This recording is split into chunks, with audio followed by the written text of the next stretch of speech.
deve atentar para os seguintes parâmetros com relação à lei.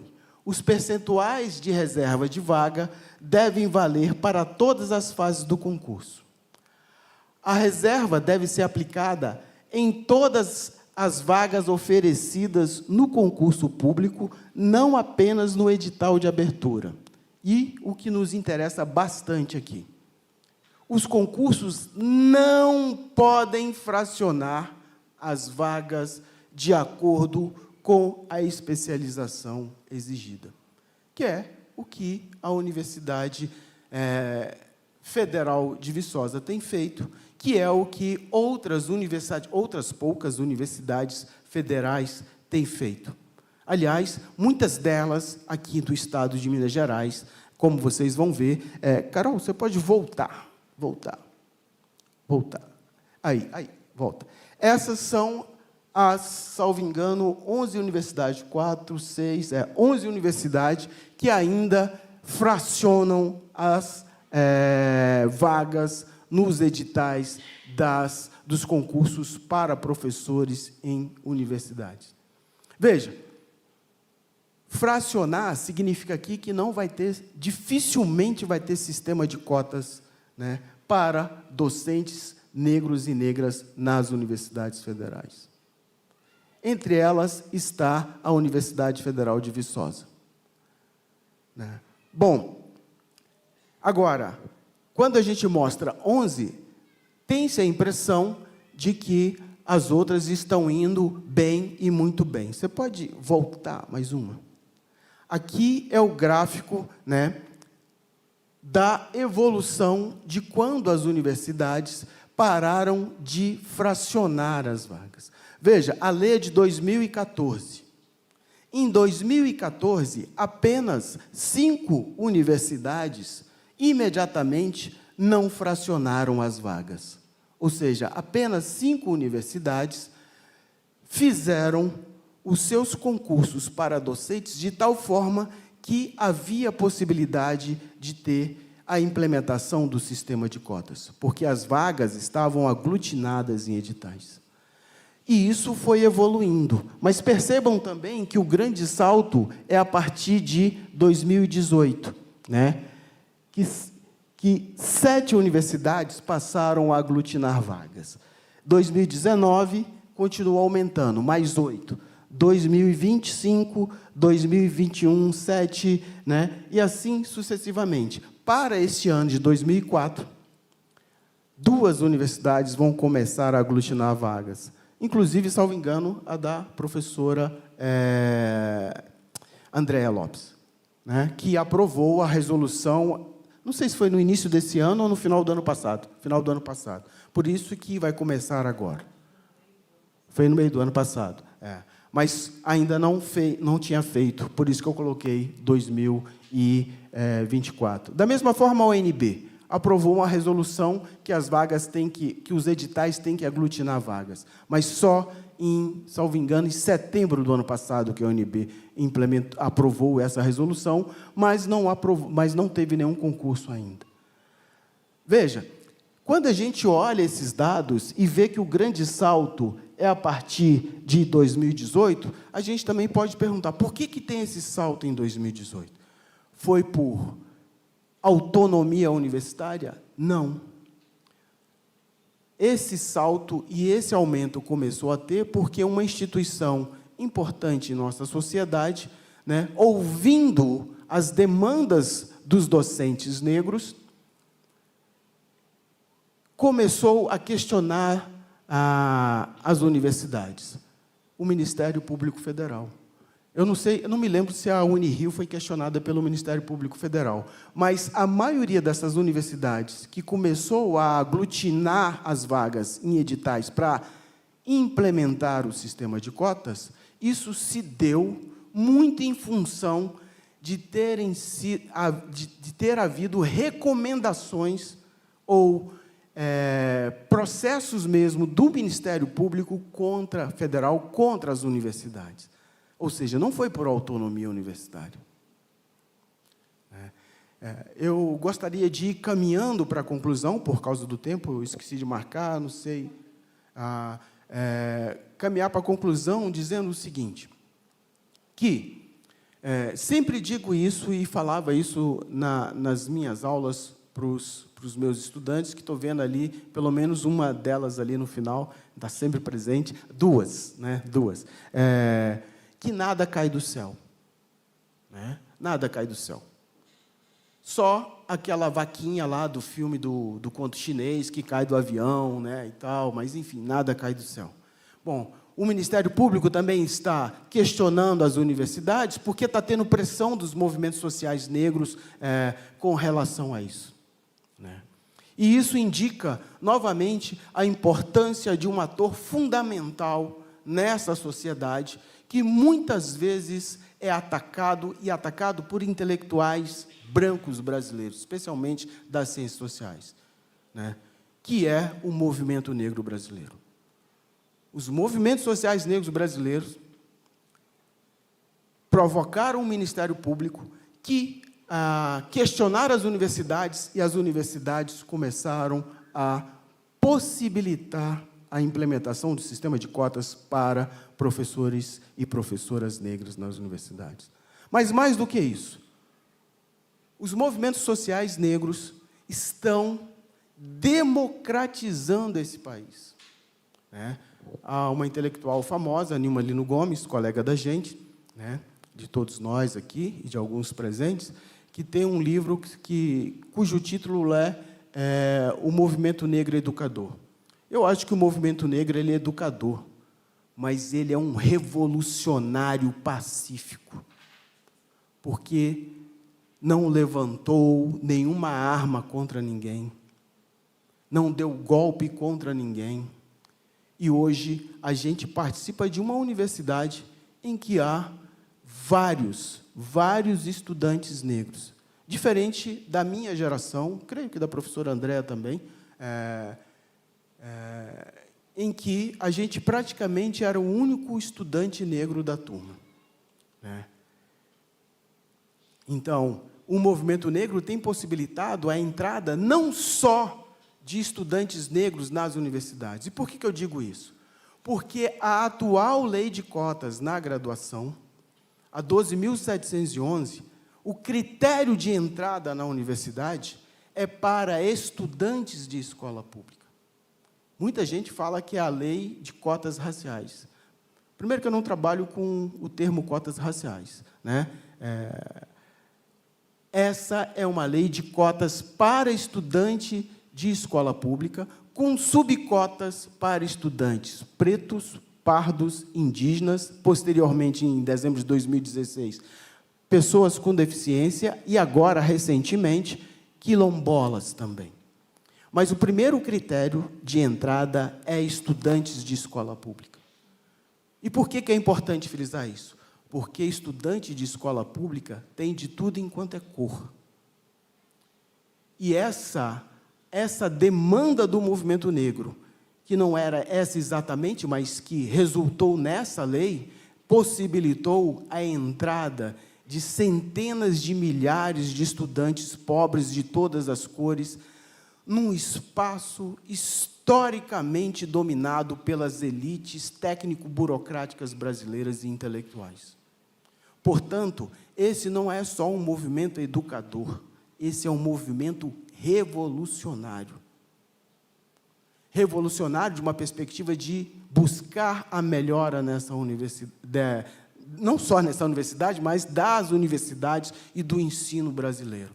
Bom, e por que eu trouxe esses dados de estudo de caso aqui para mostrar para vocês com relação ao FV? Porque na abertura de um seminário anterior, organizado pela Pró-Reitoria de Ensino, né, o reitor da universidade, professor Demétrios, disse que essa universidade é altamente inclusiva.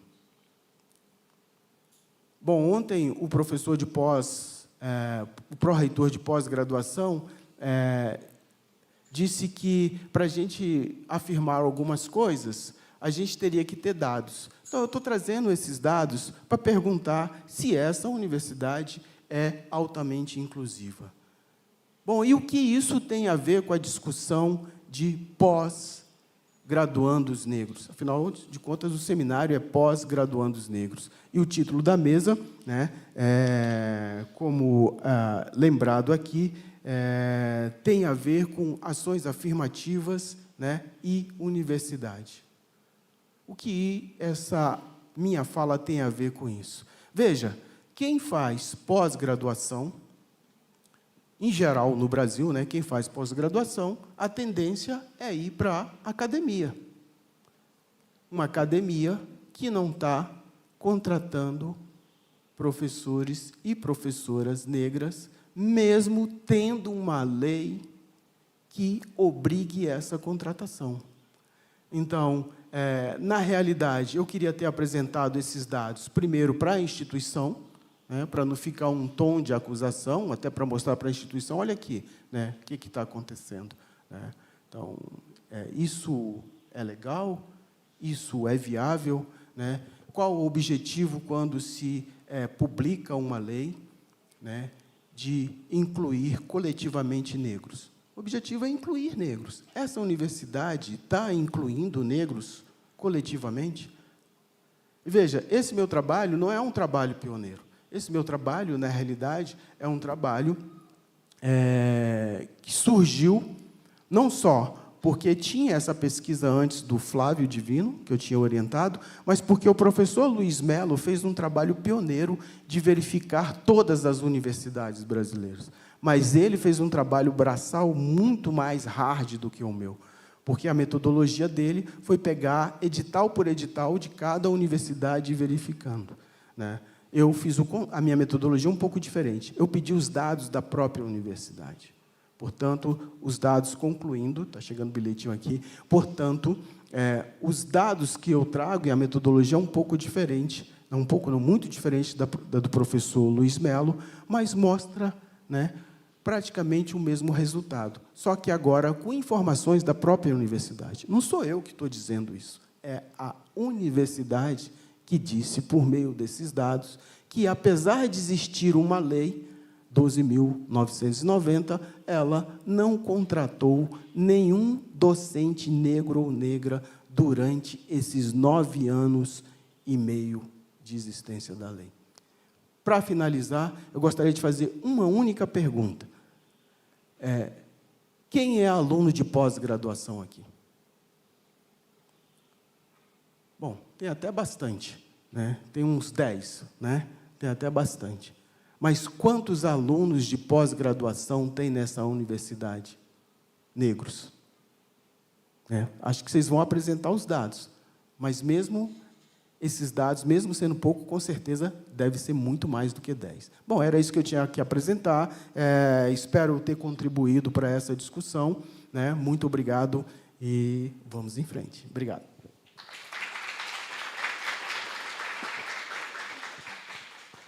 Muito obrigado, professor Salles. Eu acabei sentando, né?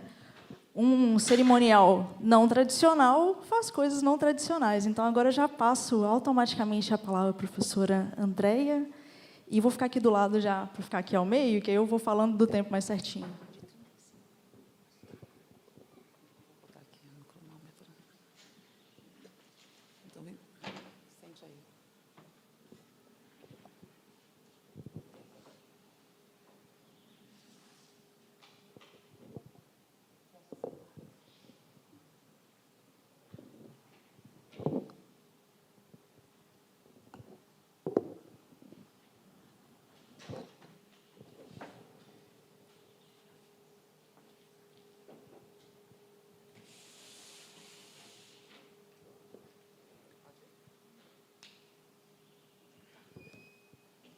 Também vou colocando aqui, porque também controlo. Bem, como serão de 35 a 40, não corre o risco de extrapolar, né? Você sabe que eu extrapolo às vezes. Então, claro, em primeiro lugar, bom dia, né, a todos que estão aqui. Queria muito agradecer o convite, como é de praxe. Então, tenho que ficar 3 horas falando de como eu agradeço ao convite para estar aqui hoje.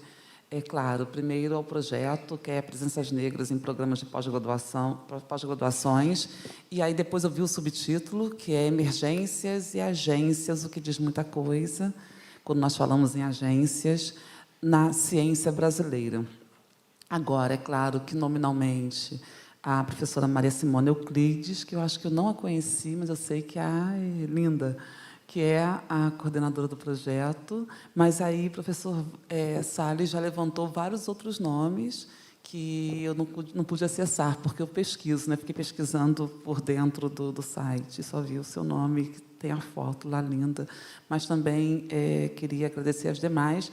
E aí, obviamente, é a Ana Carolina, que foi quem fez o convite mais diretamente, mas falo também da Nirvana, que foi a pessoa, que era Nirvana, que me buscou ontem toda descabelada na rodoviária.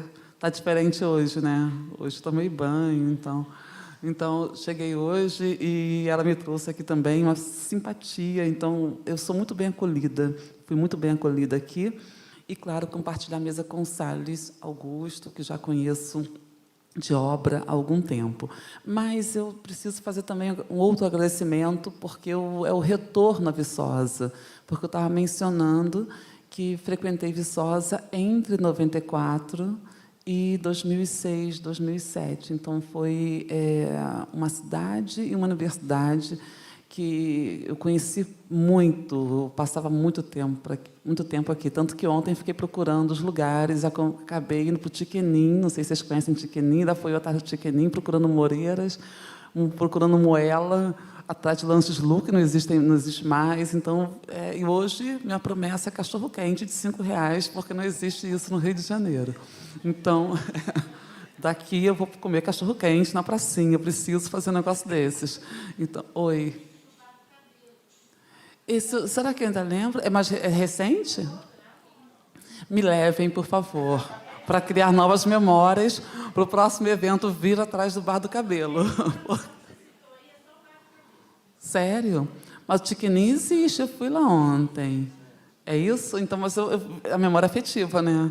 Quando eu parei no hotel, eu falei assim, mas tinha uns bares, o Tiquenim está ali, eu não acredito. É ali na esquina? Vou. E declinei do jantar, inclusive, assim, eu preciso comer, eu não vou comer arroz e feijão, vou comer lá em casa, aqui eu vou no Tiquenim. Então, queria muito agradecer o quanto... que é assim que Carol falou, Andréia, vai ter um evento em Viçosa? Eu falei, sim. Eu não sabia quando, não sabia onde, não sabia como. Tudo que ela disse, sim, sim, porque eu queria muito vir a Viçosa. É uma universidade que, para mim, tem uma estrutura maravilhosa. Eu acho linda, sempre achei linda. Eu acho que é um exemplo de estrutura. Eu não sei como, acho que vale a pena entender como hoje a universidade se organiza. Eu sempre achei uma cidade muito acolhedora àqueles que vêm de fora, né? Então, como eu era muito nova quando eu frequentei aqui, eu tive muito contato com alunos que moravam aqui no alojamento. Então, sempre admirei muito a estrutura de Viçosa e, evidentemente, as formaturas também, que eu tive a oportunidade de frequentar duas e são formaturas, meu Deus do céu, você termina, né, no hospital no domingo. Então, agradecer e muito de verdade. Bem, para passar, eu vou já me desculpar, porque eu não vou estar à altura do professor Salles, que trouxe dados, mas vou tentar fazer uma apresentação. Como eu disse, eu estudei, né, fiquei pensando o que eu teria que falar especificamente, e eu percebi que um dos pontos da minha trajetória que foram ressaltados, diziam respeito à minha trajetória também, à minha passagem como coordenadora de políticas estudantis na universidade. Então, a minha fala aqui conjuga algumas experiências. Primeiro, a de pesquisadora do campo de ações afirmativas, vou falar um pouco sobre ela, rapidamente, e a outra de gestora, né, na universidade. E falo que, quando você se torna gestora, você tem uma outra leitura da universidade. Uma coisa é atuar como discente ou docente, outra coisa é ver como a máquina funciona, com todas as limitações, né, porque tem muitas limitações. Então, a minha fala vem amparada nessas duas identidades, mas, evidentemente, há uma terceira identidade, que é ser, obviamente, uma mulher negra que foi formada em ciências sociais nos anos 90 ainda. E eu acabo me vendo um pouco nesse processo de construção de políticas de ação afirmativa. Então, como pesquisadora, eu trabalho com ação afirmativa desde 1997, portanto, muito antes ainda das políticas serem construídas efetivamente. Mas, quando o debate chegou ao Brasil, então, eu venho acompanhando, a minha tese é uma tese lá, que começou a ser escrita em 98, e, desde então, eu pesquiso ação afirmativa, já pesquisei, vou falar sobre isso daqui a pouco, uma discrepância entre universidades públicas e privadas, porque ProUni também é ação afirmativa, a gente não considera isso, porque a nossa forma de pensar ação afirmativa é muito mainstream, né? A gente só pensa em universidade pública, e vem discutindo agora ensino médio, de alguma forma. Mas, então, eu sou uma pesquisadora, uma mulher negra, pesquisadora do campo da ação afirmativa, e, por conta dessa trajetória, fui convidada a assumir, por 4 anos, a coordenação de políticas estudantis, onde eu pude desenvolver algumas reflexões sobre permanência, que também acho que é um desafio para a universidade. Então, vou falar um pouco sobre isso daqui a pouco. A minha fala está organizada em 3 partes. A primeira é recuperar um pouco a história das ações afirmativas. A segunda é fazer um balanço do que nós temos, efetivamente, como ação afirmativa, para partir para os desafios, que é a tarefa que me foi dada aqui. E acho que isso é importante por várias questões. A primeira, porque é um tema... eu venho defendendo cada vez mais que nós temos que fazer uma leitura muito bem feita do que são ações afirmativas. Por quê? Porque é um tema que conjuga 2 possibilidades de intervenção. A primeira é mais ativista, não é? Essa que nós fazemos, de reivindicar, de fato, espaços, de reivindicar vagas para pessoas negras. Então, tem algo que nos é existencial. Mas também conjuga uma leitura que tem que ser uma leitura muito subsidiada pelos dados, até para podermos conseguir, né, ampliar o que é ação afirmativa. E nós ficamos, muitas vezes, sem saber conjugar as 2 dimensões. Por exemplo, só temos ações afirmativas hoje porque, em algum momento, conseguimos provar com dados a subrepresentação de pessoas negras em espaços que são prestigiados. Então, isso foi, né, não é só a reivindicação por si, mas o quanto nós conseguimos trazer evidências. E, hoje, muitos dos trabalhos são trabalhos muito bem feitos, mas, sobretudo, falando sobre, né, quais são as relações que se estabeleceram após ações afirmativas, o que significa a inclusão de pessoas negras, e nós temos que, para além disso, produzir dados também críticos, que é uma forma de gerar ajustes também. Então, acho que é muito importante recuperar essa história para entendermos primeiro também o que é ação afirmativa. E vocês vão entender que analisar desafios é também entender o que significam ações afirmativas. Talvez não tenha ficado muito evidente o que eu falei aqui, mas daqui a pouco vai ficar, porque a minha proposta é dizer que nós... uma das consequências das políticas de ação afirmativa produzidas a partir dos anos 2000 foi a equivocada conjugação entre política de cotas e ação afirmativa, como se tudo fosse a mesma coisa, como se falar de cotas fosse ação afirmativa única e simplesmente. E o ponto que eu quero trazer aqui é que toda política de cota é ação afirmativa, mas nem toda ação afirmativa é política de cotas. Isso é um universo muito maior. Eu estou falando para uma audiência que é muito nova. Não foi à toa que eu comecei falando de quando que eu começo a estudar ação afirmativa.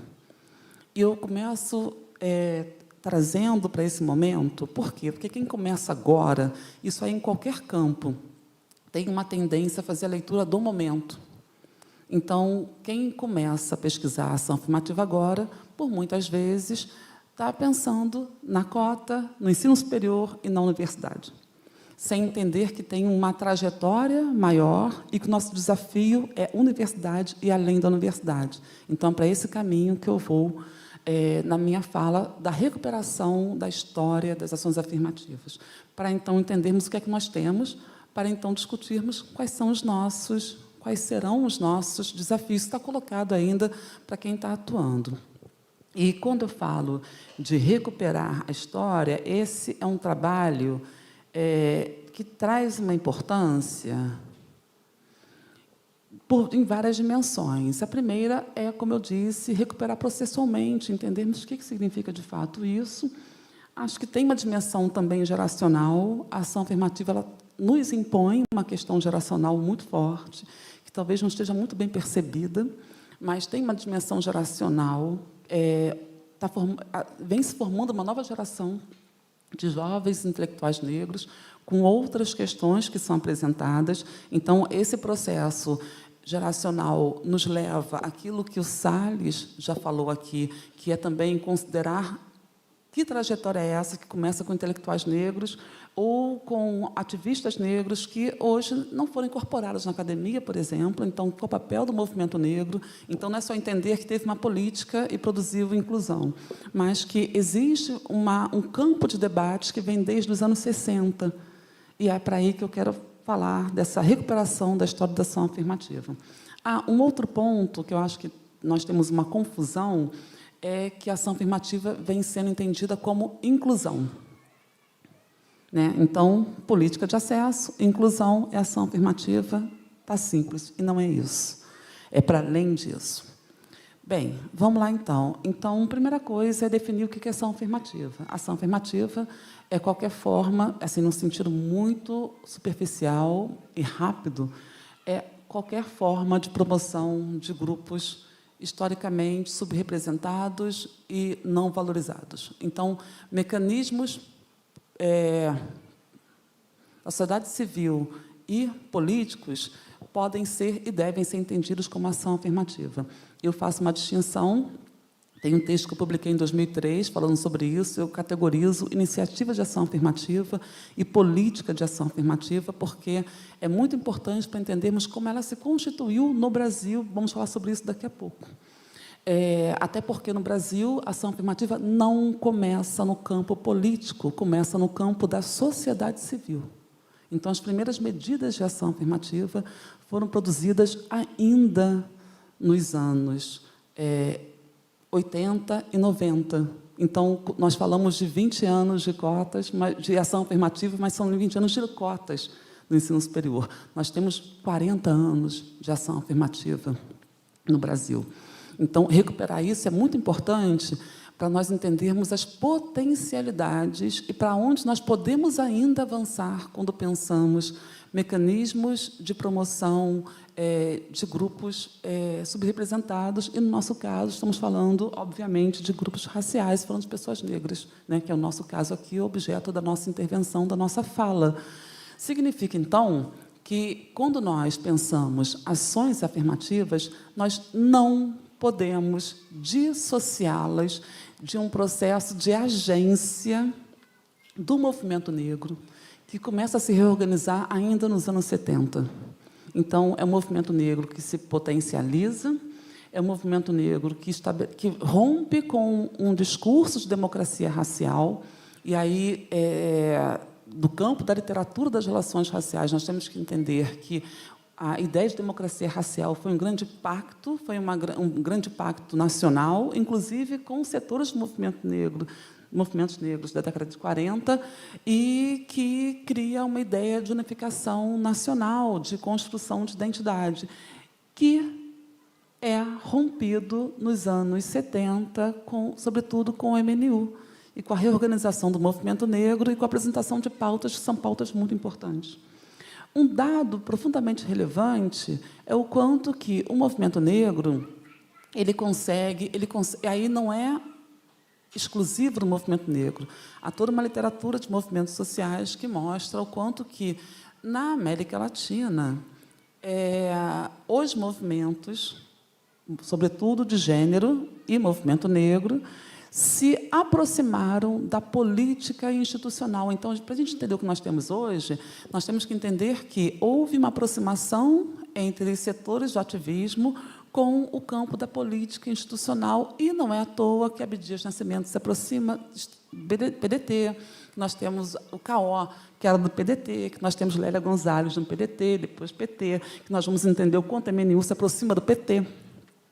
Então, na verdade, é um processo de construção de uma agenda de lutas, uma agenda e estabelecimento de um canal direto de negociação com o Estado. Então, o Estado aparece como o interlocutor preferencial dos setores ativistas. Mais do que, né, do que as manifestações e o processo de sensibilização social, você tem, obviamente, uma demanda direta apresentada para o Estado. Então, essa conjugação entre pautas, que são pautas fundamentais, no nosso caso, para pensar o movimento negro, com uma interlocução direta com o campo da política institucional, produzida ainda nos anos 70 e início dos anos 80, é fundamental para nós entendermos o que nós temos hoje, em termos de produção de mecanismos de ação afirmativa.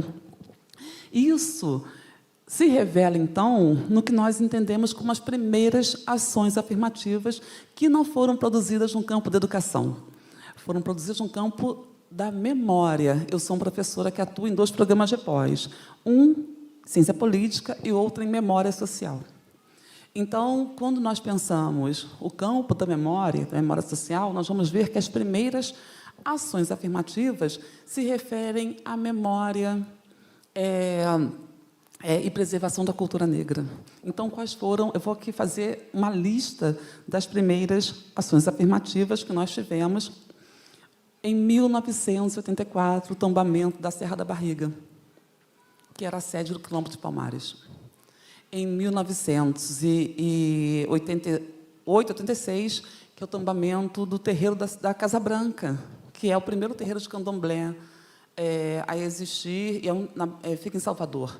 Então, e aí nós vamos entender, e aí tem muito a ver com a minha leitura também política dos processos, o quanto que isso revela um ambiente de redemocratização, né, e abertura e a sensibilização desse movimento de redemocratização do Brasil dos anos 80 a demandas do movimento negro. E isso se revela, né, não com tranquilidade, não é à toa que o tombamento da Casa Branca foi muito discutido, porque os 2 tombamentos foram os primeiros na história do Brasil que não refletiam tombamentos de espaços representativos da colonização portuguesa, porque até então o que se tombava, preservava.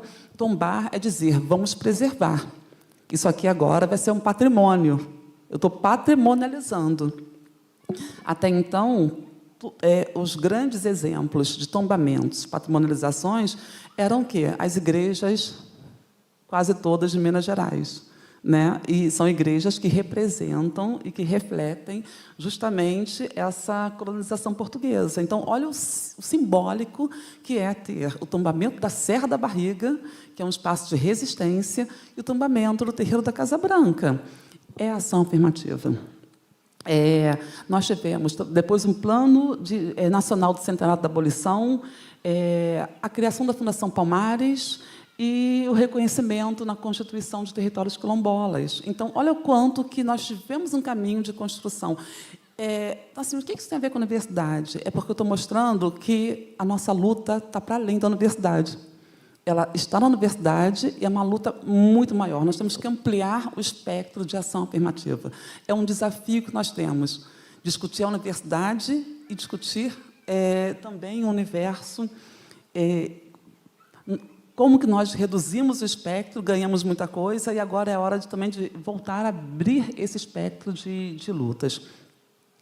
Então, só nos anos 90 é que nós nos tornamos, o campo de reivindicações se volta para a dimensão educacional. E os 2 pilares, né, que também tem a ver com o movimento negro, que se voltam para o campo da educação, são, em 92, a criação do pré-vestibular para negros da Fundação Steve Biko, na Bahia. E depois o PVNC, que é o pré-vestibular para negros e carentes. Então, é nesse momento que todo o setor ativista se volta para pensar o campo da educação, que as ações afirmativas se voltam para a educação, e, olha só, é a ação afirmativa vinda da sociedade civil. Isso é muito importante. Então, nós também temos forma de produzir ação afirmativa que não seja a partir de práticas políticas. E, obviamente, década de 90, pressão do movimento negro, a criação do GTI, GTDEL, Programa Nacional Livro Didático, Geração 21, que era um programa da Fundação Bank Boston. Então, é nesse momento que se avolumam as reivindicações para um processo, e é óbvio que isso não vem só do movimento negro, também se mistura, se funde com o movimento para a democratização do ensino superior, que é um movimento que era organizado desde os anos 60. Então, a compreensão de que não adianta fazer mobilização de ação afirmativa sem pensar o ensino superior, né, por seu caráter refratário, faz com que pensar cotas para o ensino superior fosse algo profundamente urgente. Então, é nesse momento que nós afunilamos as reivindicações. E aí, quando nós consideramos, de fato, a lei de cotas, aí vamos pensar que primeiro vem o ProUni e depois a lei de cotas. O que nós temos de fato? O que é que se apresenta, de fato, como ação afirmativa? 20 minutos, eu não cheguei nem no que nós temos ainda, né? Mas eu vou acelerar. Então, o que nós temos é uma inegável inclusão de alunos negros, pretos e pardos, mas carecemos ainda de alguns dados, por exemplo, para quais cursos esses alunos vão. Porque algo que nós discutimos é que ampliar a presença de alunos negros em cursos tradicionalmente racializados, como, por exemplo, os de licenciaturas, não muda muito a estrutura. Então, aonde estão os alunos, né, negros na medicina, por exemplo, nas engenharias, por exemplo? Então, essa forma de avaliação ela é fundamental. Nós temos a inegável inclusão também de alunos de origem popular. Mas foi o que Salles disse. Nós não temos cotas raciais, nossas cotas são socioeconômicas, o que faz com que nós tenhamos muito mais políticas redistributivas do que, de fato, de reconhecimento, se nós pensamos o campo da produção de políticas sociais. Então, no final, não é bem ação afirmativa, está no campo do reconhecimento. Então, nós temos muito mais redistribuição no campo da justiça do que, de fato, reconhecimento do campo das identidades. Isso aí é um dado da nossa realidade. Mas também entendemos que nós perdemos para ganhar. Porque a discussão entre raça e plano socioeconômico é o que fez com que tivéssemos efetivamente ação afirmativa. Talvez, se fosse mais tivesse uma dificuldade maior. E aí também é um desafio, já vou antecipando um desafio, nós não estamos percebendo, talvez, alguns de nós, o quanto que as cotas estão muito ameaçadas. Se elas se consolidaram no imaginário social como algo fundamental, a desconstrução vem aparecendo a partir dos primeiros editoriais dos jornais que dizem: tá bom, tenhamos cotas, mas não cotas raciais. A Folha de São Paulo, semana passada, né, há 15 dias, fez um editorial falando sobre isso, e já começa um tipo de produção de sentido que desqualifica a ideia de cotas raciais. Para que cotas raciais? Vamos pensar só em cotas sociais? Então, é algo que nós temos que começar a observar, que demonstra que estamos, de fato, sob ataque. Só que não é um ataque mais frontal direto, no sentido de que não temos que ter cotas. Tá bom, querem cotas? Que tenham cotas. Mas tem que ser racial? Então, é algo que nós temos que discutir.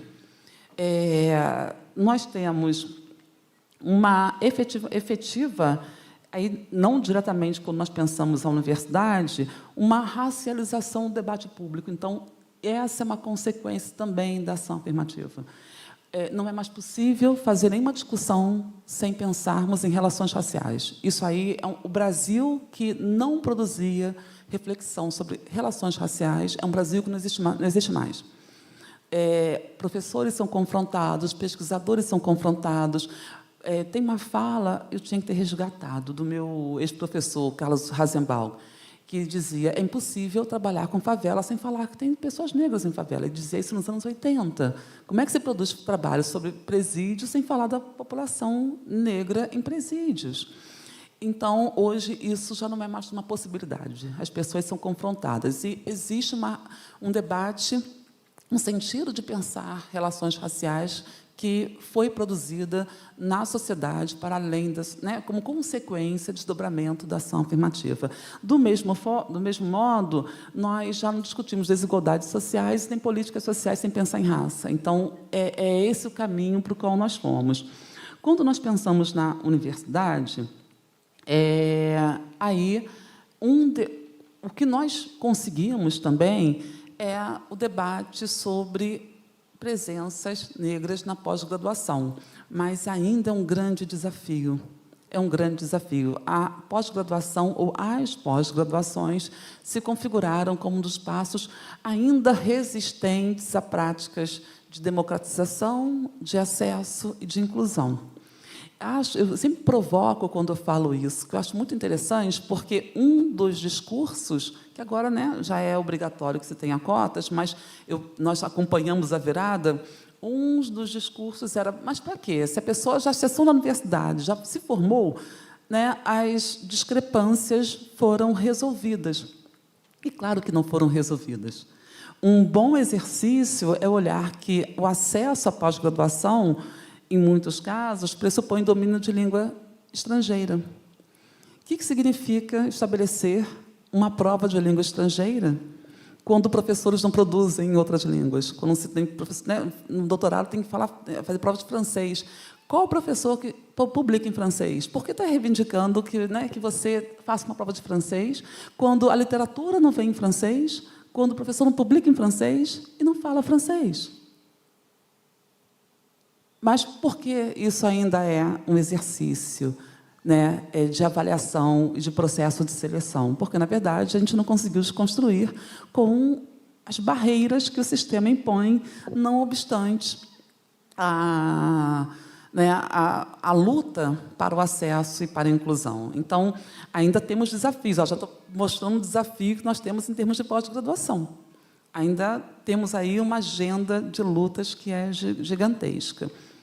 Uma outra coisa que nós temos, e é uma positividade, foi o que eu disse antes, uma geração de novos intelectuais. Então, isso não foi mensurado, é uma consequência não mensurada da ação afirmativa.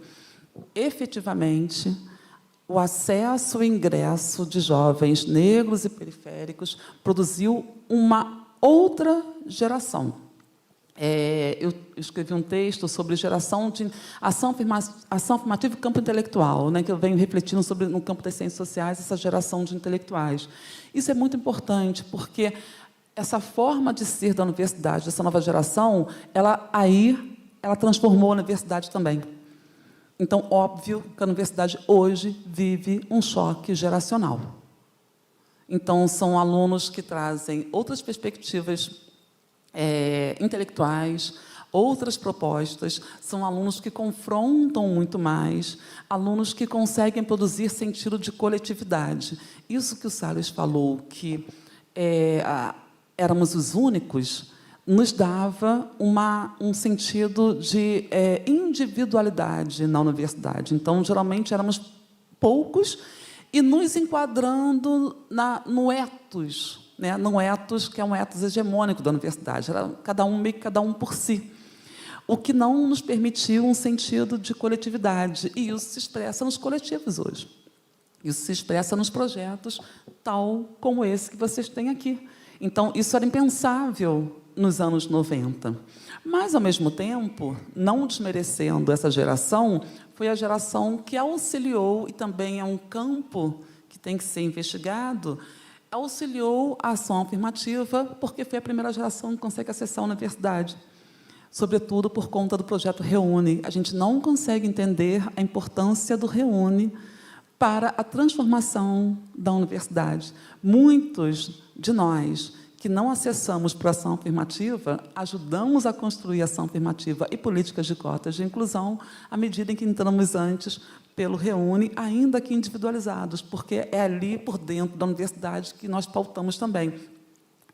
É muito importante entender que a lei de cotas ela vem em 2012, só que em 2000, as primeiras universidades, a UERJ, a UENF, a UNEB, estabelecem seus programas de cotas. Então, 10 anos antes, muitas universidades já discutiam em seus conselhos universitários a ideia de promoção de ação afirmativa.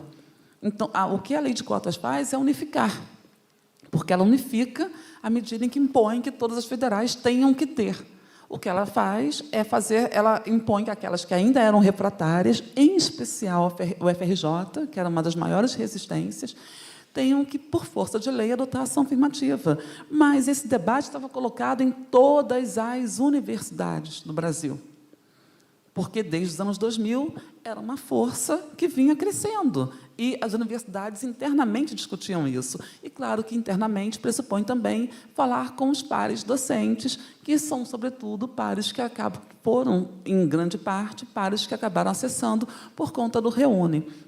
Então, de fato, a ação afirmativa, por mais que não tenha sido o nosso ideal, e temos que lutar por esse ideal, promoveu um processo revolucionário nas carteiras universitárias e, inclusive, na sociedade. Vou tentar falar nesse 31, se encontra o tempo de verdade.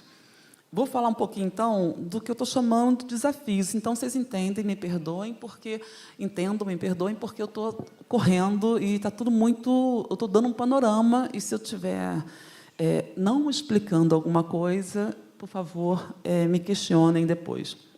Então, eu acho que a primeira coisa, que é um desafio ainda, é nós entendermos universidades privadas como universidades também. Não existe possibilidade de produção de formação só em universidade pública, ela não dá conta. Então, nós temos ainda uma discrepância em termos de qualidade entre públicas e privadas. Isso aí é importante, que a gente é muito elitista, parece que não, mas somos elitistas, a gente nem olha, porque grande parte das pessoas negras estão em universidades privadas também. Uma outra coisa nós, como eu disse antes, confundimos inclusão com democratização. Esse ainda é um desafio. Incluir não é democratizar. A universidade não se democratizou. Colocar mais jovens nas carteiras universitárias não pressupõe democratizar a universidade de fato. Então, inclusão não é democratização. Isso aí eu falo... é um mantra, sabe? Toda mesa que eu falo isso. Vamos ver se a gente consegue produzir uma egrégora para mudar. Uma outra coisa, ainda temos que falar que esse vem sendo usado para esse combate às cotas, as bancas de heteroverificação. Então, ainda tem algo ali para ser discutido sobre bancas de heteroverificação, que é uma demanda dessa nova geração, mas que nós temos visto o quanto têm sido usadas, né, em alguma medida, a gente está numa guerra narrativa, Mas eu queria, e aí eu vou falar rapidamente do que eu venho estudando, e aí vou falar de duas, talvez, eu queria falar de duas questões, ou de uma, especificamente. Eu queria centrar os desafios em duas dimensões, que aí eu acho que eu encontro a Andréa gestora, mas o que eu venho pesquisando ultimamente é o ensino médio. Há uma dissociação, porque ensino básico é constitucionalmente entendido como direito. Se é um direito, o Estado tem a obrigação de fornecer.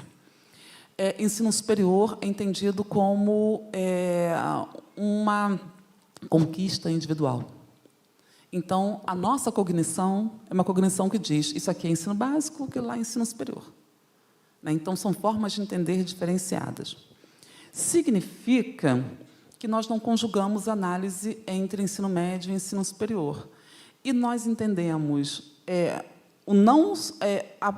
o acesso ao ensino superior só por aqueles que tenham feito o Enem. e não tenham passado no Enem. A gente não consegue entender o contingente de jovens negros que nem tentam. Significa que a ação afirmativa não está alcançando uma grande quantidade de jovens. Se a gente está falando que... Bem, qual é o local de fala dessa pessoa aqui como pesquisadora? Como uma pesquisadora clássica, nós temos que ver o que há de positivo, encontrar também as fragilidades, debilidades, para qualificar o nosso campo de reivindicações. Então, quando nós olhamos e entendemos que tem jovens que nem tentam fazer o Enem, nós vamos entender que ainda tem um quantitativo de jovens negros que são refratados para o mercado de trabalho muito precocemente, ou que são atravessados, sobretudo no Rio de Janeiro, por questões de violência e criminalidade, e que, muitas vezes, a escola opera como uma produção de intervenção. Para que você vai para a universidade? Né? Para que você quer? Os jovens nem sabem, muitas vezes, o que significa isso. Então, para onde temos que avançar em termos de ação afirmativa e como é que nós temos que pensar? Uma outra coisa, eu vou falar da 36. Vou correndo. Vou falar da permanência, então, aí eu jogo a bomba e paro, e vocês perguntem o que vocês quiserem perguntar. Eu ia falar do concurso público, mas o Salles falou muito bem. Eu só queria lembrar que o Zé Jorge Carvalho, nesse texto que eu escrevi em 2003, foi numa revista, num livro do Walter, que Walter organizou com a Petronilha. E lá o Zé Jorge Carvalho ele tem um artigo chamado O Censo Inexistente das Universidades, que lá ele já começa falando dos concursos públicos, em 2003, se eu não me engano. Mas deixa eu falar um pouquinho da permanência, então, que isso tem a ver com a graduação e tem a ver com a pós-graduação. Acho que a gente... que aí vai para o... que é onde eu vou jogar a bomba. Está filmando isso, né? Está gravando, né? Esse é o problema. Ai, gente, eu tenho medo de hater nesse mundo, né? Nesse mundo... Hã? Por favor, não espero menos de vocês, me protejam. A permanência se tornou uma questão. A permanência... Eu vou só pedir para falar 2 minutinhos a mais. 2 minutinhos a mais.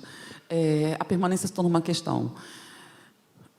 Esse é um desafio ainda. Que desafio é esse? Permanência sempre foi uma questão. Quando nós pensamos classicamente permanência, nós temos um processo de acesso. Isso funciona para o CA. Isso funciona para a primeira série. Funciona para curso de inglês. Isso funciona para qualquer coisa. Então, você acessa e você conclui. O que acontece entre acessar e concluir é o que nós entendemos como condições de permanência. Porque você pode permanecer e concluir, mas você pode revadir e você pode ficar retido, que são categorias que nós usamos na universidade, inclusive. A retenção, aquele aluno que não consegue, tranca, volta. Então, quando nós pensamos em permanência, e aí vai um pouco da minha atuação como coordenadora de políticas estudantis. Primeira coisa, são os dados mais difíceis de serem obtidos, porque existem 3 tipos de evasão. A primeira é a evasão do curso. Eu entrei na história, mas, no fundo, eu gosto de ciências sociais. Então, os dados do curso de História vão mostrar uma evasão. A pessoa saiu do curso, mas ela foi para outro curso. Pode ser uma evasão da instituição. Cara, eu comecei fazendo História, Ciências Sociais, em Ouro Preto. Mas minha cidade é perto de Viçosa. Então, eu saio de Ouro Preto e venho para Viçosa.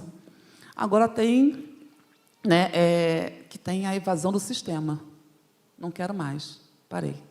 O nosso problema não é evasão de curso, não é evasão institucional, é evasão do sistema. Só que são dados institucionais. Os dados de entrada são dados públicos, porque você vê, acompanha no Enem. Quantos entram, quantos não entram, para quais vagas. Agora, dados de evasão são dados por dentro das universidades. Cada curso tem seus dados, então, são muito difíceis, mas tem uma literatura muito longa já sobre evasão. Existe algo sobre isso. E aí, quando nós pensamos a permanência, nós temos que pensar o seguinte, como eu disse, permanecer sempre foi uma questão desde que, né, você tem sistema educacional. Só que a permanência era resolvida individualmente. O que significa ser resolvido individualmente? É o sujeito que entra e diz, olha, eu entrei em sofrimento emocional, por exemplo, eu deprimi. Ou entra aí, olha, fiquei grávida, entra aí, eu não tenho dinheiro para vir. Até os anos 2000, mais ou menos, isso sempre existiu. Todos nós temos amigos que passaram por isso. Só que as políticas de cotas tornaram essa questão mais estrutural. Então, o que acontece é que as políticas de cotas incidiram no processo de acesso, promovendo a inclusão. Então, olha só, são categorias muito importantes. O processo de acesso foi impactado. Você impacta o acesso promovendo uma ampliação e promovendo uma inclusão. Então, muitas questões que sempre foram questões que aconteciam se tornam muito mais fortes na universidade, demandando ações da universidade. E aí, a primeira geração de permanência diz respeito a uma geração de suporte financeiro, que é como, né, são as bolsas de permanência, são as bolsas de manutenção. Nós falamos hoje de uma terceira geração, né? Tem essa geração que é pedagógica e tem essa outra que passa pelo apoio psicológico. Né? O quanto que os jovens entram em ansiedade, entram em depressão. Então, olha o quanto que nós temos uma gama de elementos para pensarmos permanência. E a instituição ainda não é preparada para lidar com isso, porque ela olha a permanência não como também processo de ação afirmativa. Ela entende a ação afirmativa como você ter entrado, e ela não consegue entender que tem um mecanismo de permanência que também tem que ser entendido como ação afirmativa. Isso é um desafio ainda.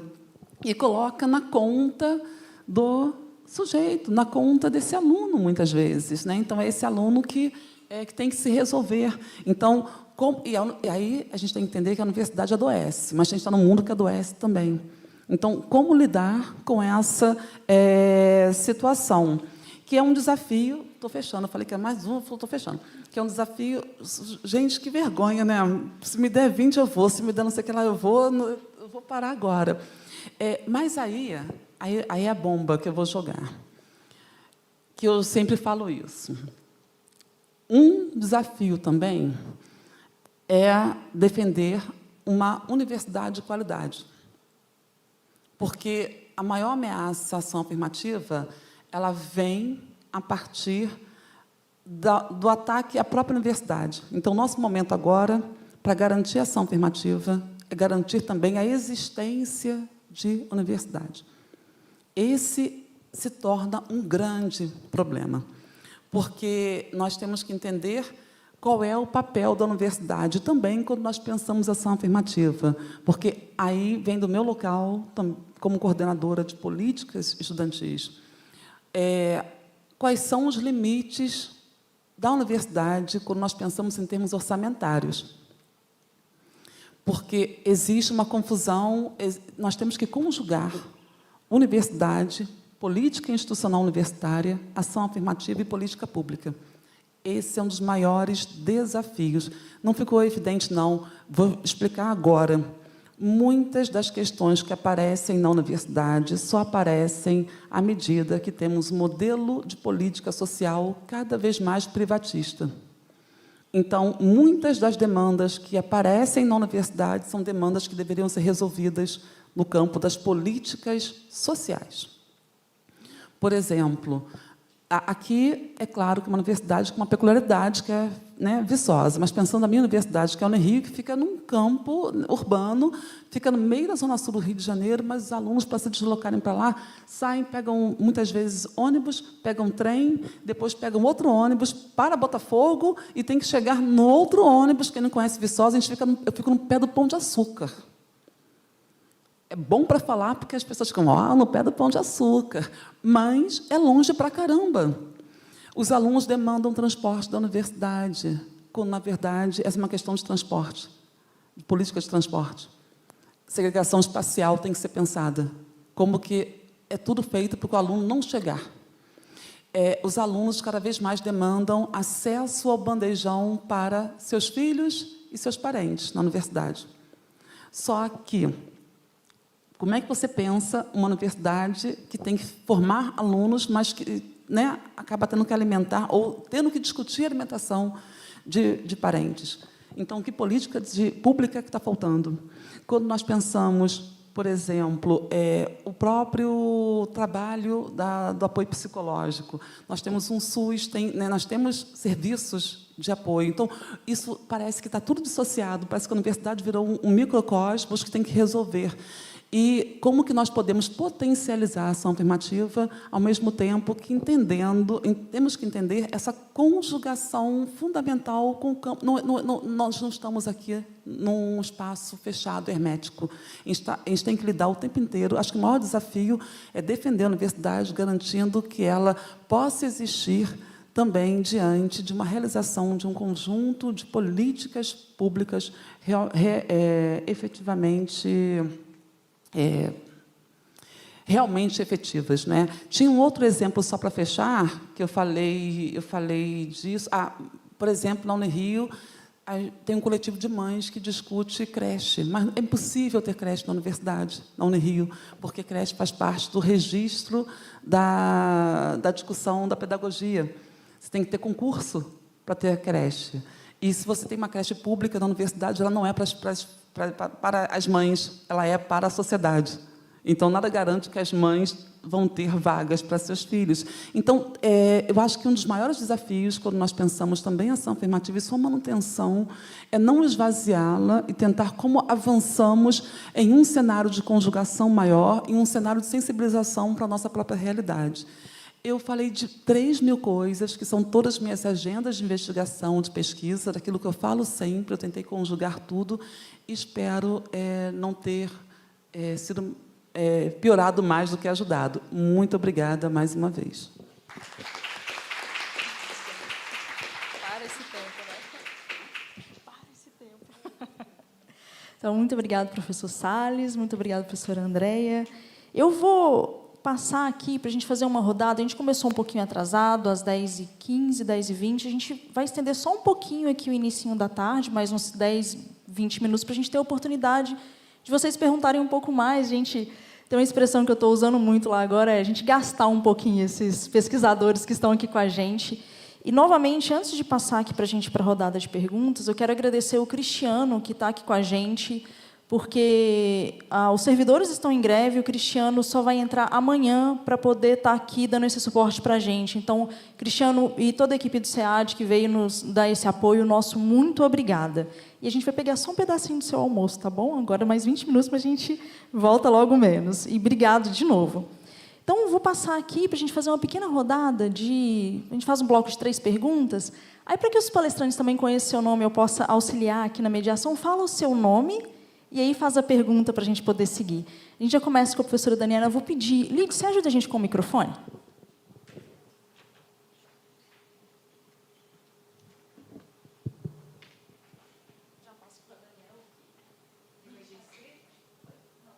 Não? Bom, eu sou professora Daniela, Departamento de Ciências Sociais, né? Fui colega do professor Salles. Como adiantada a hora, professor Salles, eu não vou fazer nenhuma pergunta, porque eu encontro com ele correndo, caminhando na universidade. Então, mas, assim, agradeço a sua fala, viu? Acho que a palavra é boa, é escandaloso, acho que não é... Acho que a palavra é boa. Então, foi muito interessante ouvi-lo, mas eu vou aproveitar outro momento para a gente conversar e vou aproveitar a presença da professora Andréia. Eu teria 3 perguntas, mas vou fazer só 2 para não tomar muito tempo dos demais. Professora, você mencionou também uma fala maravilhosa, né? A cabeça da gente fica borbulhando, né? Você falou sobre um artigo, que inclusive eu já achei, já compartilhei no nosso grupo aqui de pesquisa. Esse artigo fala das ciências sociais e essa nova geração, né? Então, não li, mas já está aqui no nosso grupo para leitura. Mas como você vê essa virada geracional na produção do conhecimento das outras áreas? Porque eu não sei como funciona a Unirio e outras instituições, a gente fica muito restrito às nossas instituições. Aqui, né, pesquisando sobre as instituições e produção do conhecimento, a gente observa que as ciências humanas e sociais incorporaram uma agenda que tem a ver com a introdução de novos temas, né? Temas sobre questões raciais, sobre questões de gênero. Você observa isso, essas temáticas entrando em outras áreas de conhecimento? É uma pergunta, tá?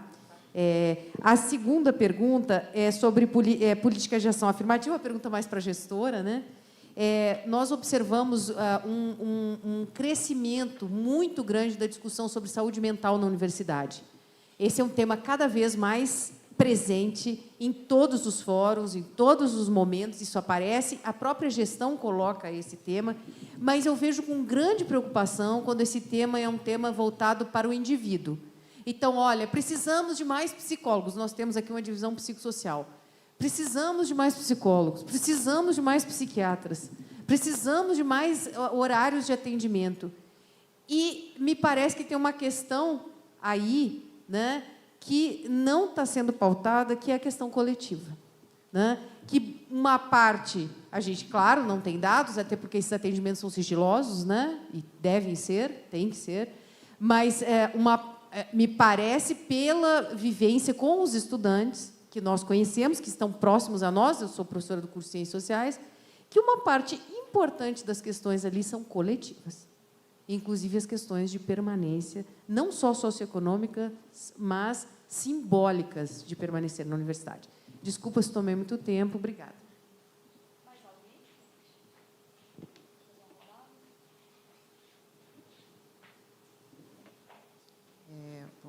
Bom dia. Meu nome é Deise, sou professora do Departamento de Química. A professora Andréa começou falando, né, das suas memórias afetivas, então eu vou fazer um relato rápido da minha memória afetiva. Quando o Salles apresentou o primeiro slide dele, né, com a pesquisa de 2016, eu fui entrevistada pelo aluno dele, né? Eu era a única professora do Departamento de Química em 2016, ainda sou professora. E talvez a única professora negra do meu instituto. Então, o quadro não mudou, pelo menos até onde eu percebo. Eu gostaria também de que vocês comentassem sobre a entrada da pós-graduação, né? Aluno de pós-graduação é aquele aluno que vem, durante a universidade, fazendo várias atividades no seu curso. Então, nós não deveríamos ter bolsas de iniciação voltadas também para a nossa comunidade, para que pudesse ter o engajamento desse estudante para a pós-graduação, que ele não fosse correndo procurar um emprego, porque nós temos necessidades básicas, né? Mas, se a gente não tem essa experiência na iniciação científica, no processo de seleção de pós-graduação, ele não vai ser selecionado. Então, gostaria de comentar um pouquinho. Obrigada.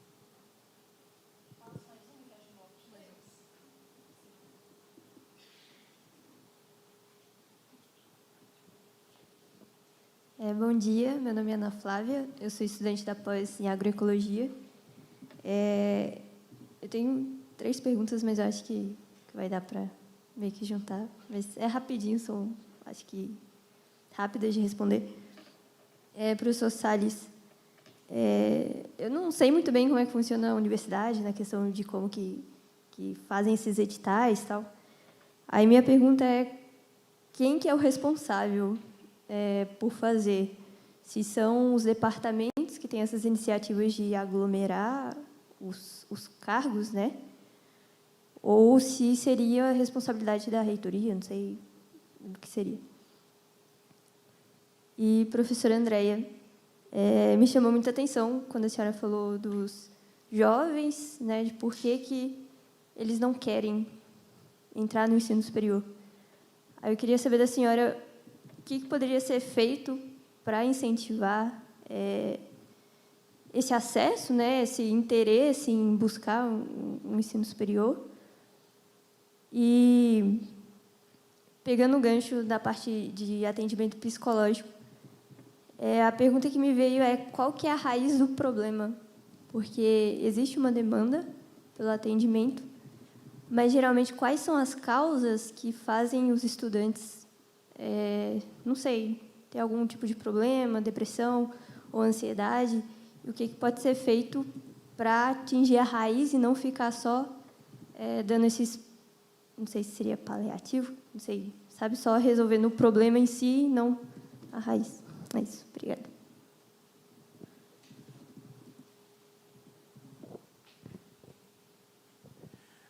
Bom dia a todos e todas novamente. Me foram feitas 2 perguntas, uma da professora Deise. Sim, eu lembro, o Flávio me contou na entrevista, porque, na realidade, eram pouquíssimos os professores, especialmente as professoras, embora, salvo engano, tivesse mais professoras pretas do que professores pretos na universidade, inacreditável, né? Mas, por outro lado, também, me parece que tinha mais professores pretos e pardos nas áreas de exatas do que nas áreas de humanas. Inacreditável. Isso é uma boa discussão, né? Até porque não tem nada a ver com a sua pergunta, eu vou voltar a ela, mas tem a ver com o ingresso na universidade, até porque tem algumas coisas que são interessantes, né? Nas áreas de exatas, teoricamente, ou é ou não é a resposta. Nas áreas de humanas, né, tem a subjetividade na análise dos textos. Então, isso indica algumas coisas aí nos processos de seleção, né? Inclusive para pós-graduação. É muito interessante a gente pensar nisso, né? Mas, voltando à questão, professora Deise, bom, obrigado pela questão, né? Sobre ter bolsas de iniciação científica para os estudantes negros, né, poderem almejar a pós-graduação. Bom, salvo engano, ainda existe o PIBIC, né, ações afirmativas. Tem o PIBIC ações afirmativas, pelo menos tinha, eu não estou dando mais aula, tinha o PIBIC ações afirmativas. Tem, PIBIC AF, né? Então, existe sim essas bolsas. Aliás, a lei que mudou agora, né, a lei continua sendo a mesma. Ontem disseram que era uma nova lei. Não, a lei continua sendo a mesma, 12.711. Ela teve alterações de uma outra lei. Mas essa lei, que inclusive agora, né, orienta que tenha as pós-graduações, tenham políticas de ações afirmativas, também indica que tem que ter prioridade para os alunos cotistas, né? Veja, eu estou falando alunos cotistas, não estou falando alunos negros, porque tem alunos cotistas brancos, pretos, pardos, amarelos, indígenas, porque o sistema de cotas é para alunos de escola pública. Bom, mas tem um outro detalhe. Independente do PIBIC-AF, que foi uma reivindicação, inclusive, dos movimentos negros, né, eu penso que, com relação à iniciação científica, existem algumas coisas que a própria universidade poderia fazer. Fazer publicidade mesmo, dentro da universidade, sobre as políticas, sobre as bolsas de iniciação, e dizer quais são os critérios para ter bolsa de iniciação. Por exemplo, um aluno que é calouro não vai ter bolsa de iniciação, porque tem que ter uma nota mínima desse aluno com relação à média do curso dele.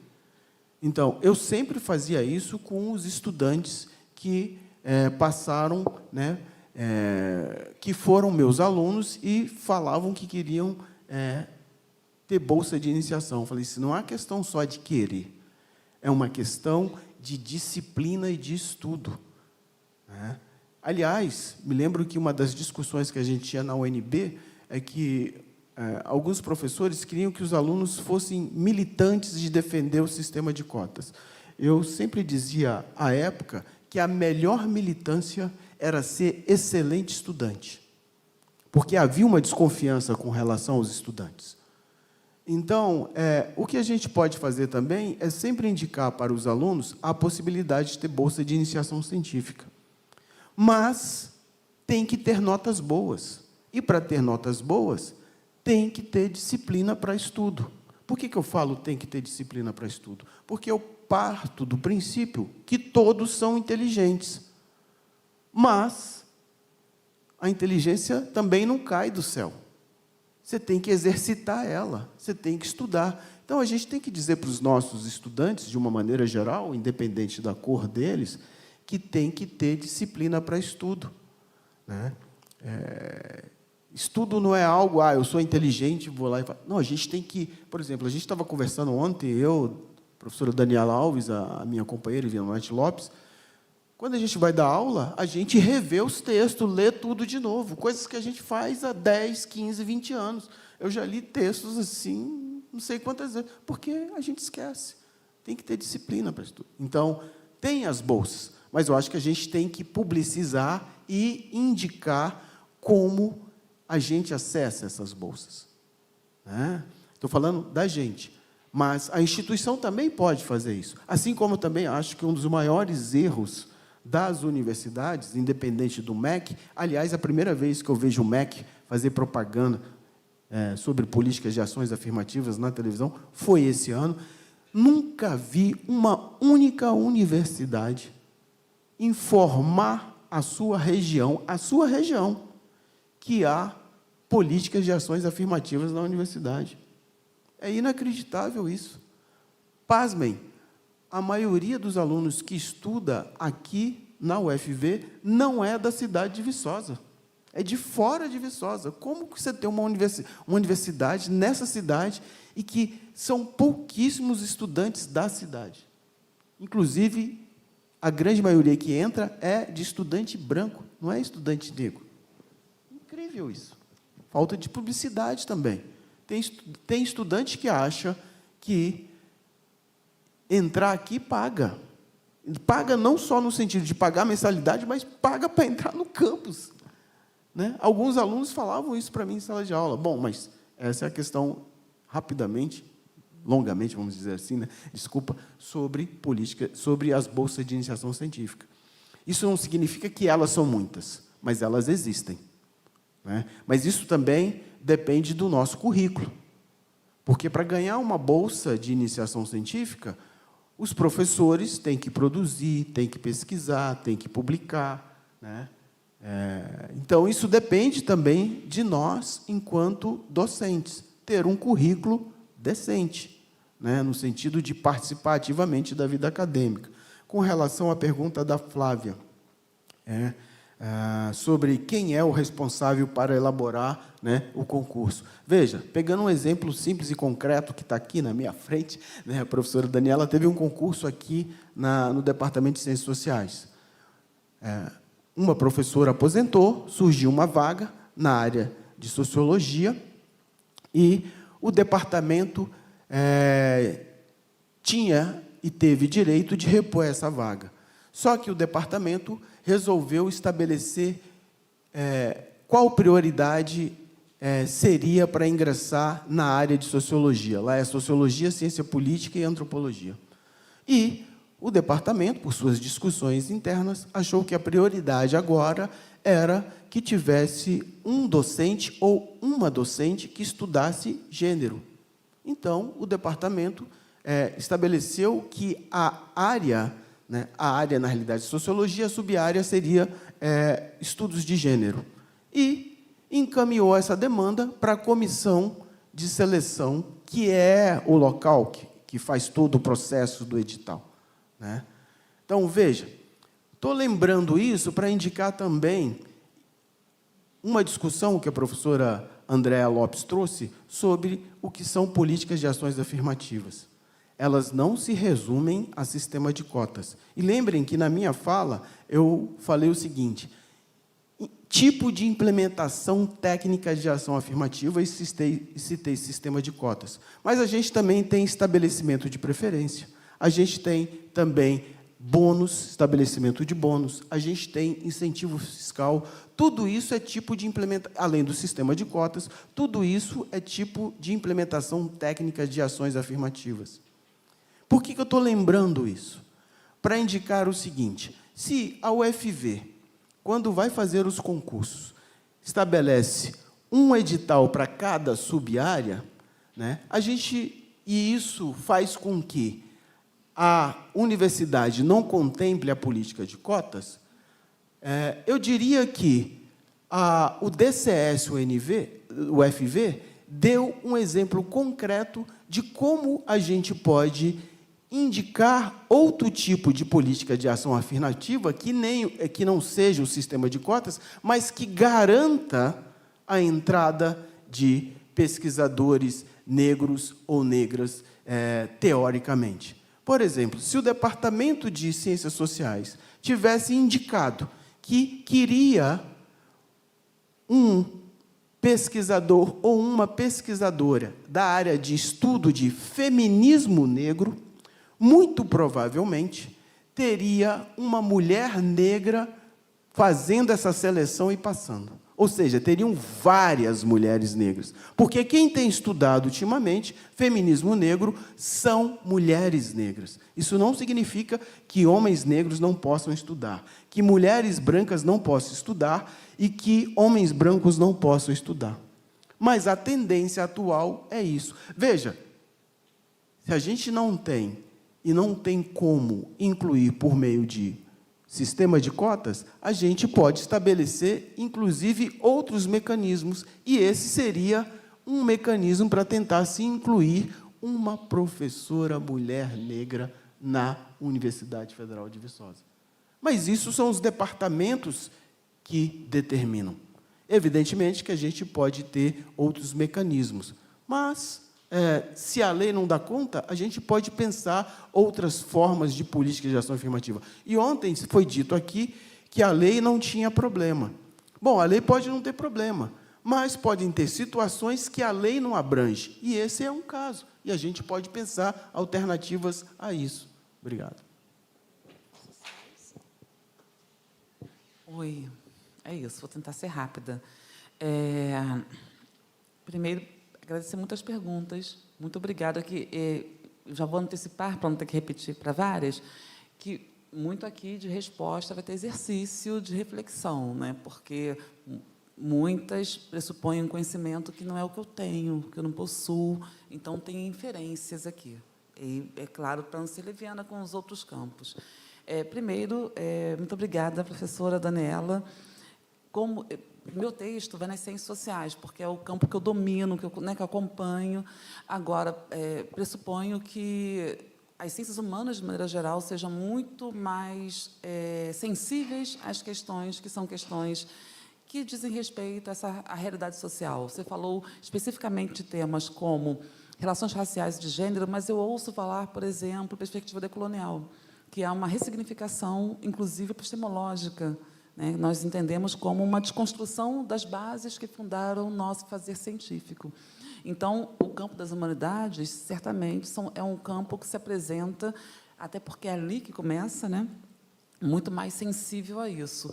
Mas eu tenho percebido alguns movimentos em outros campos, como, por exemplo, uma matemática com letramento racial, né? Uma ressignificação da matemática, por exemplo, uma ressignificação do campo da ecologia, da biologia. Isso vem aparecendo, só que eu não acompanho, né? Então, estou falando em termos de temáticas que são emergentes. Com relação à produção de intelectuais, eu já não sei, porque, de fato, não consigo controlar, mas eu suponho que seja um movimento que vai se adensar em algum momento. Tenho quase que certeza que isso vai acontecer. Uma outra coisa é sobre a saúde mental. Então, vou juntar a resposta à professora Daniela e à Ana Flávia. Obrigada também, Ana Flávia, pela sua pergunta. Foram duas, então uma delas foi sobre a questão da saúde mental. A primeira coisa é isso, como eu coordenei um grupo de psicólogas, e a primeira coisa que eu aprendi, quando eu cheguei como coordenadora, eu cheguei dizendo, vamos pensar nos alunos, né, atender os alunos. Aí elas falaram, Andréia, essa não é a missão da universidade.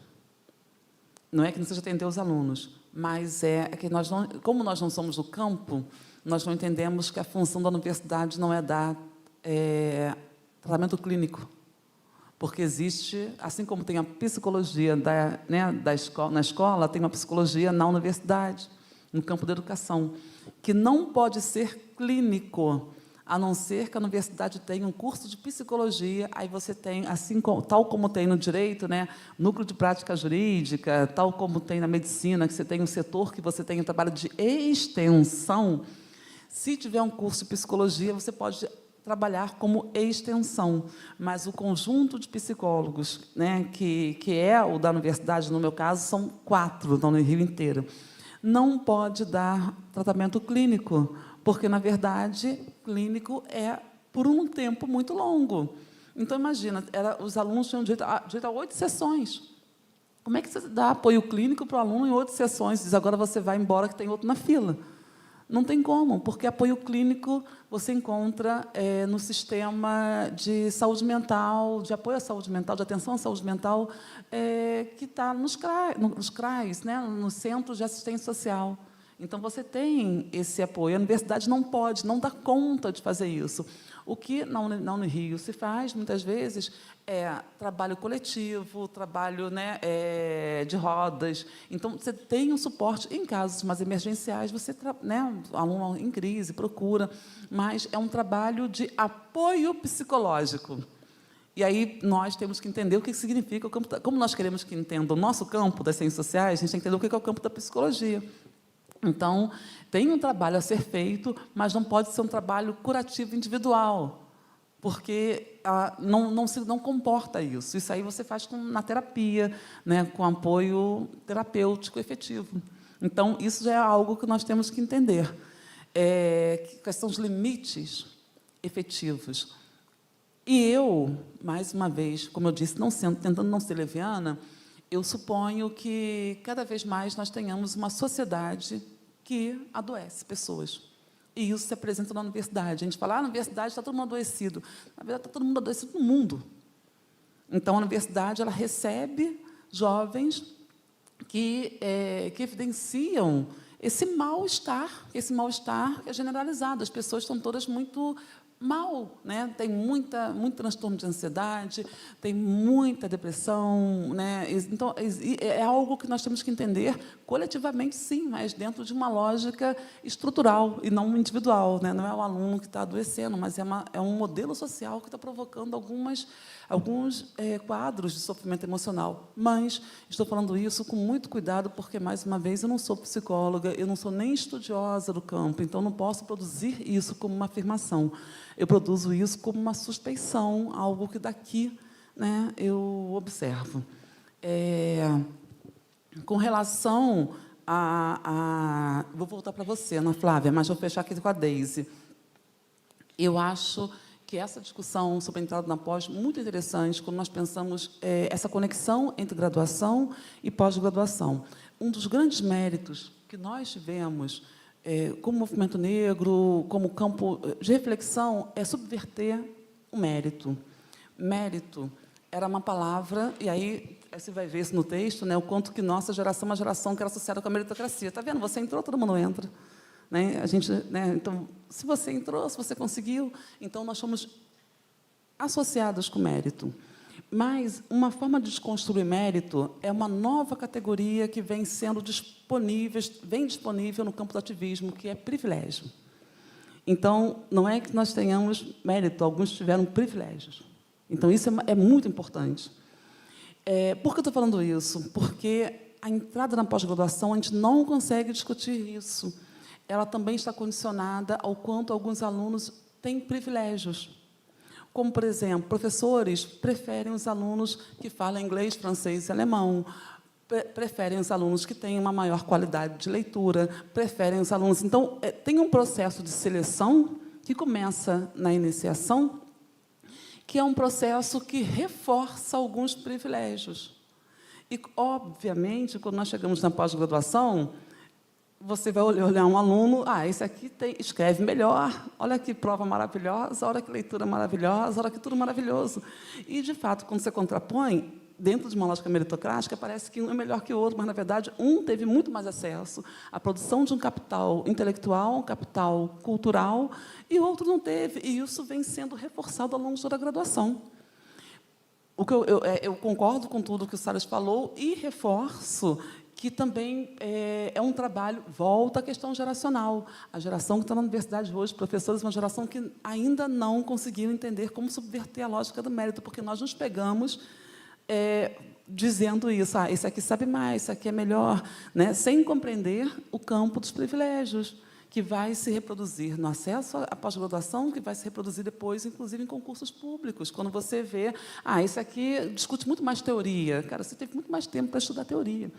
Agora, não estou dizendo que você não tem que fazer uma análise, muitas vezes, em termos, né, do que se oferta num concurso ou se oferta, efetivamente, numa seleção de pós-graduação. Mas como é que nós, como professores, podemos subverter isso, podemos agir de forma a produzir também qualidade em todas as instâncias? Porque é isso. Tem um processo... Tem uma frase que é muito interessante, que eu acho... Não lembro o pesquisador, ele falou com relação ao vestibular antigo, lá dos anos 90 ainda, que é uma seleção de pré-selecionados. Nós continuamos com uma seleção de pré-selecionados, né? Aqueles que já estão... Ele está falando isso com relação ao ensino médio, que formava, pago, um perfil de alunos. Então, a gente continua também no acesso a pós, produzindo uma geração de seleção de pré-selecionados. Suponho que a gente esteja fazendo isso. E aí é um trabalho também de desconstrução dos professores, né? Por fim, Ana, a ideia dos jovens tem uma série de elementos que eu já falei aqui para te responder. Então, tem a ver com a entrada precoce no mercado de trabalho, que reflata muito mais, sobretudo homens e homens negros. Então, é a ideia de que a família prefere um jovem trabalhando, porque esse aqui já entrou, né, esse aqui já está no caminho, a um jovem em formação, muitas vezes, porque a formação ela é incerta. E tem a emergência, tem a urgência por uma questão de retorno de rendimentos. Então, muitos jovens eles são precocemente direcionados para o campo do mercado de trabalho. Muitas jovens também são direcionadas para o mercado de relações afetivas, que também é uma forma de ascensão de estabilidade social, né? Quando você casa, sai de casa, vai ter sua vida. Então, tem uma questão da vida que atravessa e, muitas vezes, refrata esses jovens. Tem... obviamente, o desconhecimento que é a universidade. Então, eu falei uma série de coisas, mas acho que tem uma específica que nos atravessa, que é muito importante, que diz respeito ao quanto que a universidade também ela se afastou da realidade social. Então, existe um desconhecimento sobre o que é a universidade. Existe um certo antiacademicismo que roda na sociedade hoje, inclusive entre nossos alunos, que, porque eu tenho que estudar isso, que eu tenho que ler Durkheim, que eu tenho que fazer tal coisa. Então, em vários níveis, nós temos uma produção de um sentido refratário à instituição universidade, e também isso responde à crise da universidade, né? O quanto que há um desconhecimento, para fechar mesmo, eu acho que há uma desilusão quanto à possibilidade da universidade, de fato, produzir bem-estar. Então, nem todo mundo entra tendo certeza de que vai se empregar depois. Então, acho que a universidade está numa crise. A gente tem que resolver essa crise da universidade, do ensino superior. A defesa pressupõe isso, porque há uma descrença de que... então, agora... Porque o jovem dos anos 2000, 90, que seja, ele entendia aqueles que pensavam na universidade. Então, vou terminar o ensino médio, fazer a universidade, eu consigo emprego. A gente está numa crise do mercado de trabalho. Então, nem todo mundo tem certeza se a universidade é a solução de fato. Então, são 300 mil elementos para nós pensarmos. A minha pesquisa vai nesse sentido de entender um pouco o que significa isso, né? Não tenho grandes respostas ainda, mas só trouxe aqui algumas hipóteses, né? Algumas suposições. Vamos ver se elas se concretizam. Obrigada, Ana Flávia, pela pergunta. Obrigada pela pergunta. Obrigada, professor Salles. Obrigada, professora Andréia. Gente, devido ao adiantar da hora, a gente não vai fazer uma segunda rodada, né, de perguntas, mas, assim, tem uma notícia boa. Professor Salles reside em Viçosa, o professor André vai ficar aqui até amanhã de manhã cedinho, então a gente pode gastar eles aqui, né, ao longo do evento, perguntar um pouquinho mais, aproveitar essas duas presenças maravilhosas. E convido vocês para continuar. Nossa, foi uma delícia ter você aqui com a gente. Continuaremos, né? Hoje à tarde a gente retorna às 14 horas, com a mesa enegrecendo na pós, mas antes eu queria dar uma lembrancinha da comissão organizadora para vocês dois.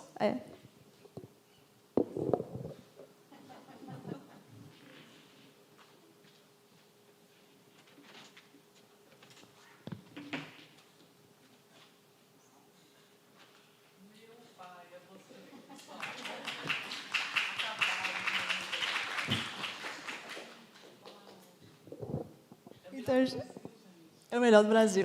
Então, a gente encerra e voltamos agora às 14 horas. Gente, um bom almoço para todas e todos.